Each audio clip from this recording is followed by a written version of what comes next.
Right. Good morning, and thank you for making yourselves available uh, today.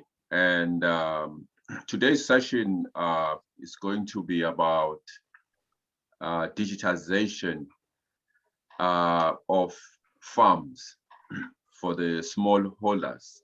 So we're going to show you there are different techniques and different ways of digitizing the farms. But based on our business model, if you recall, I did mention that we offer a service. We don't sell the technology. So because we don't sell the technology, we don't expect the farmer to understand everything that you're gonna do today, because everything that that I'm gonna show you is done for the farmer. It's done by extension officers, or it can be done by the IT people in the back office. And again, because we said the farmers, we don't expect the farmers to be educated or skilled. We don't expect the farmers to understand the words, the technicalities of satellites and all the stuff that we're gonna do today. And the farmers have to focus on what they do the best, and to just be on the farm and do what they need to do. So everything that we're gonna do today is done at the beginning, when the farmer has taken our subscription. Then what will happen is there is a form that is filled in, and just to understand the farmer, what is the name of the farm, who is the farmer, the first name and the last name, the address, the province or the country, and the district or the state or the province or the municipality where the farm is located. You know, just the basic one-page form. We don't ask for an ID of the farmer. We don't need it, but just the information on the farm. And then we'll ask the farmer things like, and by the way, what I'm going through today, we'll also go through in the next session, not today's session, but the next session. But we also ask the farmer things like what type of farming, and is it a livestock farmer? Is it a crop farmer, vegetable? Is it aqua culture farmer? And then we ask things like, when do they normally start farming? What period? You know, because different farmers will have different farming seasons. In South Africa, there are common seasons. There are other seasons that are throughout the year. So, you know, just the basic stuff we'll do, and then all that stuff will be captured. It will take about 15 minutes, and then we'll capture it as part of this process. And I will show you this page here is one of our pages, websites, which does more than, for your information, we do more than just farming, but we can also do forest monitoring. So we can monitor forests against fires. We can monitor forest against things like how much degradation is happening. We can monitor, we can track anything in the sea. You can see the ship or yachts or boats or anything, or cargo ships movement coming in and out of the harbor.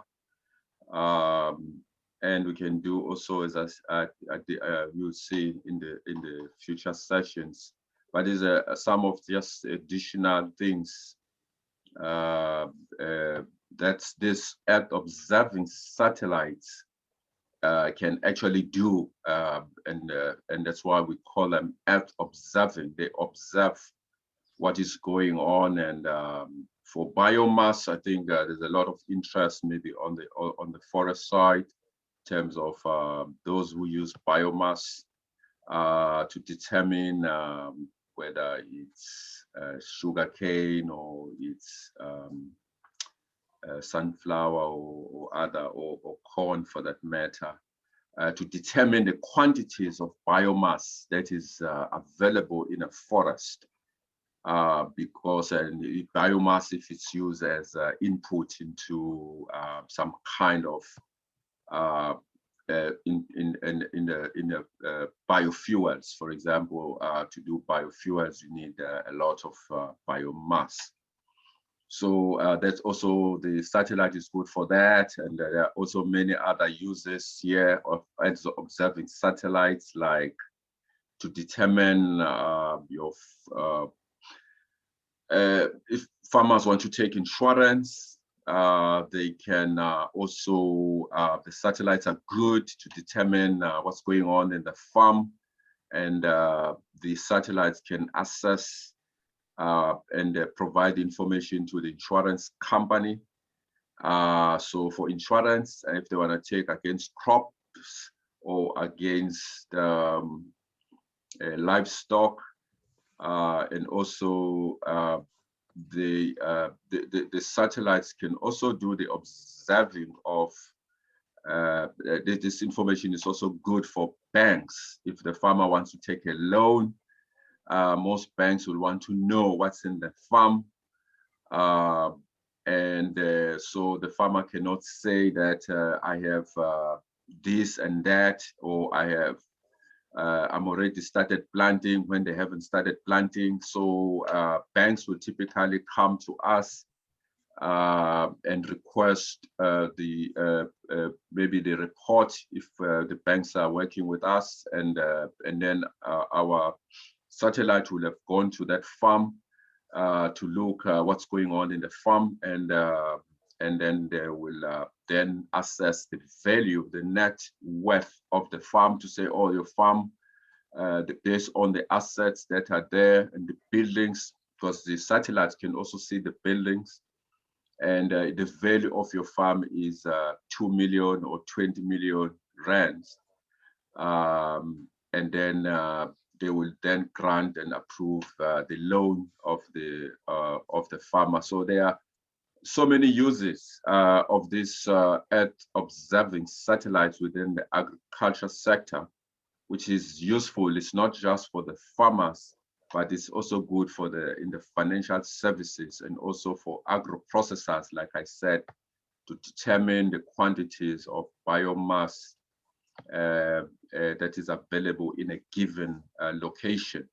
But everything that I've said now, without digitization, means it will not work. So we need to first digitize, and then once we've digitized, then all these things that I'm referring to, I just mentioned, will work, because we'll know, we'll have selected the area. Let's go to it without wasting much time. And so, as I said, this will use our own, this is in-house. We don't expect the farmer to know this. Commercial farmers will typically want to do this thing themselves, and they will want to, it's something, but again, our focus is smallholder farmers who may not even have access to the tools that are needed. So let me just go to it and see if I can load everything that we're doing now is live. So what's this? So you must understand that we're dealing with the satellites. We connect to the satellites, and as we connect, and then the speed at which the data moves from the satellite in the space down to the to Earth can be longer. So there's a lot of data processing that happens behind the scenes. I've just loaded I have some pre-loaded. Hello, are you with me? Yes. Excellent. I have some preloaded, which some farms. If you can see here, the shape of different farms here and some different coloring and all of that stuff. But that's not for today. That's for next session. But what you need to note here, so currently there's about 334 hectares in total of all these farms here that are here that have already been digitized already. Already you can see on the right here some of the stuff, you know, we can see the weather on each of these blocks, what's going on that farm. You can see the weather, the history, we can see the forecast and all of that. That's not for today, that's for next time.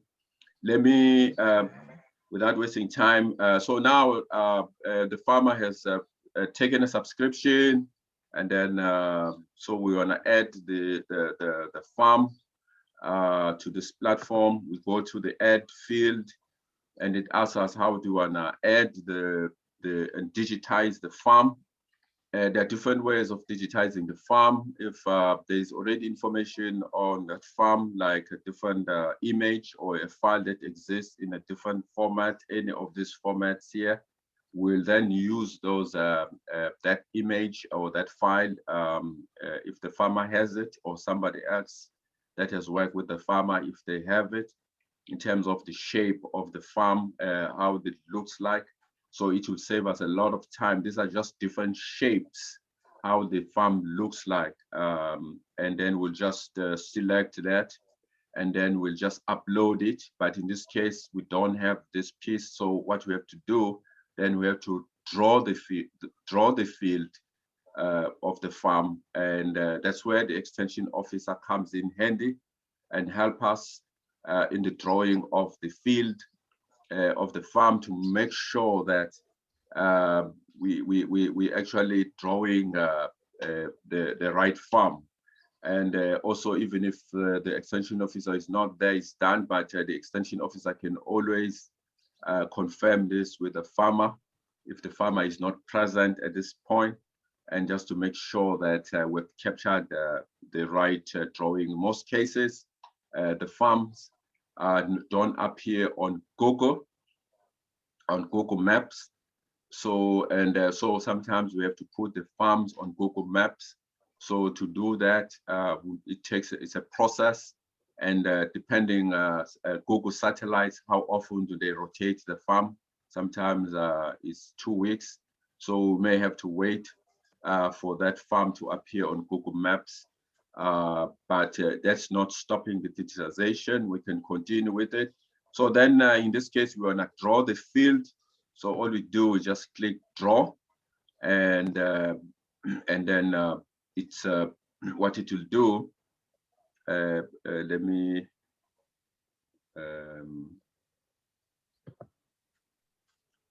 close that.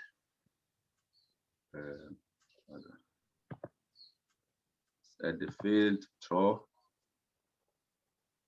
and then we need to let's say we need to now say where is the field that needs to be drawn. In this case, I don't know the field. I'm just gonna say maybe South Africa, and then I'll see if I can pick up something in South Africa, or let's say the field was in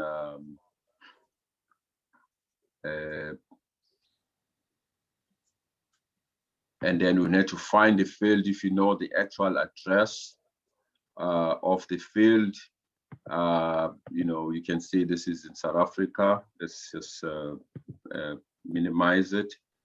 The data takes a little bit long to download. So it is South Africa map. Oh, what's going on? Let me make it small.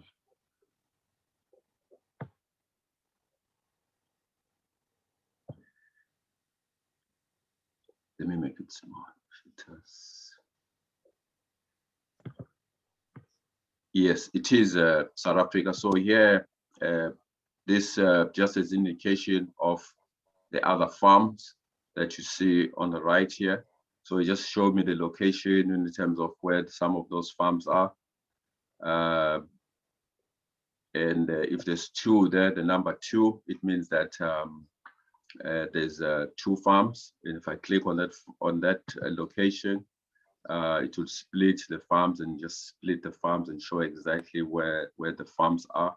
So this will be like digitized farms. If, for example, I know the farm GPS, what it will mean is that I will copy. I just go to the GPS of that farm and copy it, and I will then come back here where it says South Africa. I will paste the GPS location of the farm and hit enter and hope that it will go to that farm and find it for me. And in this case, yes, it did go straight that GPS location, and it found this spot here on this farm here, and says and taken us straight to the farm. So if that is a farm that we want to digitize, then we'll then go ahead and digitize that farm. And you can see here on the right, there are all sort of things that we do once a farm is digitized, but that's not for today. Hold on, I'm trying to find it. Okay, let me make. So, so in this case, we want to add a field on this spot here. So let's go and do the drawing. And then as we draw, let's say this is the farm space, we need to select the space. If this is the space that we want to do, then we will just digitize by drawing the piece of field which is behind that house. And then we will just select enter. And then we can see these 4 different, we can, change it whichever way in the future, make it small, make it big. This small square, it means that that is the field that we want to digitize. And obviously it tells me immediately once I've drawn, it tells me the shape, what I've just drawn. If you look at this shape here, and you look at this shape, it looks similar. But it already calculates for us what the size of this field. And this field that we've just drawn, it looks very tiny and small, but it's actually 0.3 hectares, this small piece of field here. So we are almost there with our digitization, and this is the first step. Then it's us, do we want to save it and draw more? Then if we are happy with that, then we'll do save, and then there it is. That's a field, and then it will ask us obviously to enter the name of the field, and we call Susie Farm, or whatever name you wanna. And if there's a group, like we can put it under a group, maybe it's under cooperative or whatever, then we can put that group name there. And we can also, there are crops. This is where we can begin to put the crops, and then we can select the crops here, whatever crops that are being farmed. If it's a carrot or whatever it is, canola, cashew, or whatever it is, we can put and then we can put also when are they farming. Remember I mentioned the farming season. So we put in, if there's more than one crop on that piece, then we put in another crop, And then we'll put the, as I said, we'll have put in your group, whether it's a group by co-op or it's by group by vegetable or fruits or type of fruits or type of whatever.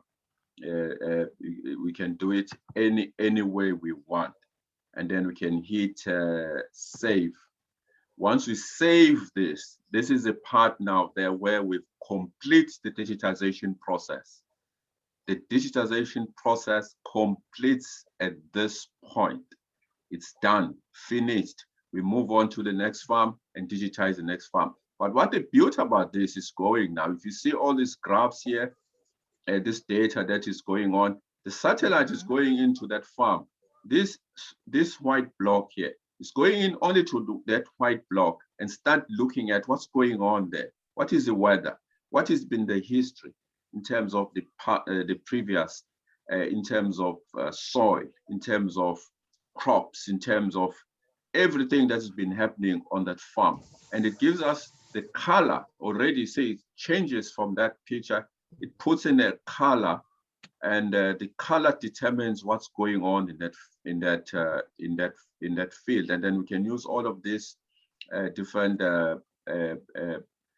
indices here to look at the photosynthetic activity, the photosynthesis activity that's been going on in that farm, in terms of if there are crops or there's grass or whatever it is that is on that farm there. So there's a whole lot which we'll talk about in the next session.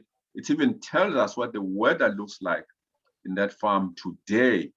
And then that becomes the temperature. And as you see, it's April 6.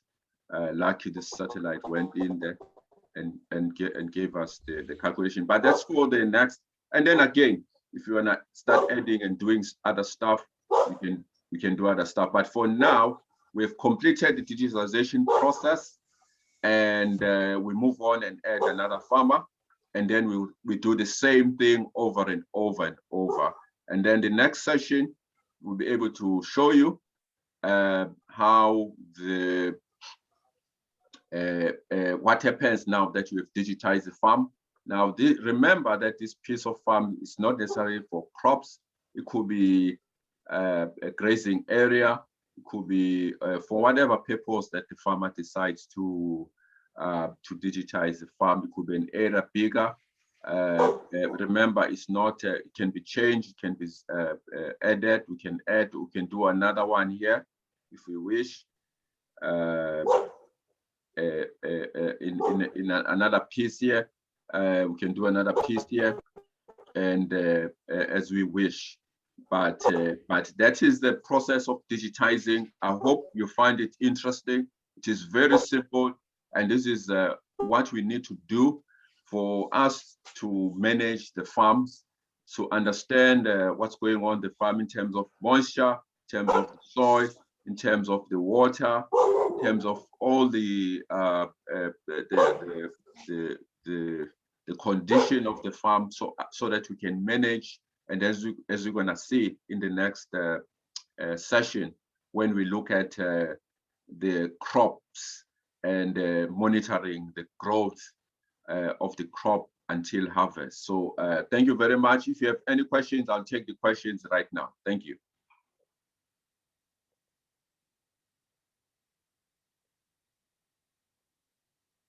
Hello? Hello? Hello? Hello. Any questions for me at this stage? I've completed the introduction to digitization of the farm, and I hope you found it helpful.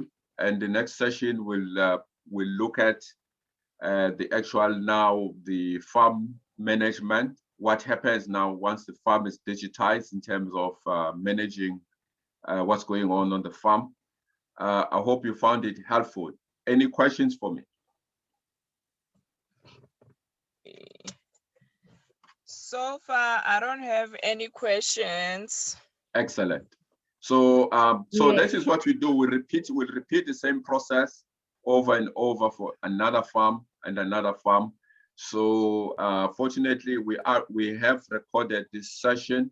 So if you do have questions at the end of once we stop the recording, please take your time to go through the video. And if there are any questions, I'll be happy to answer them. Okay, Mr. Mazala. Okay, Yes. it is not from today's presentation. Yes, maybe after we've checked the recording, then we'll have questions.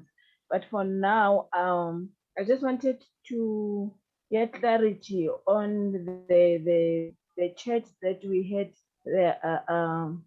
last week about starting with 1,000 farmers. 1,000 small farmers. If I may ask, will the funding be from the Department of, from government or from a private entity?